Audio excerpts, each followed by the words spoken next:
Самый настоящий полосатый ажиотаж. На прилавках крестьянского рынка в самом разгаре сезон арбузов.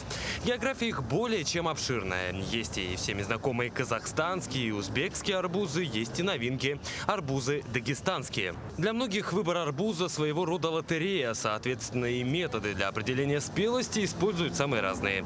Арбузы вращают, поднимают, сжимают, однако специалисты говорят, что есть всего один самый верный способ определить зрелость арбуза.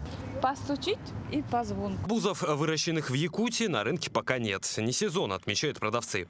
Фермерские хозяйства выращивают их в пригородах столицы и начнут свои поставки ближе к середине августа. Эксперты, кстати, не советуют покупать разрезанный арбуз или просить отрезать от целого кусочек, чтобы попробовать. Бактерии с непомытой кожуры арбуза вполне спокойно могут попасть на мякоть. Лучше воспользоваться советами, выбрать понравившийся арбуз на рынке целиком и полностью насладиться его вкусом.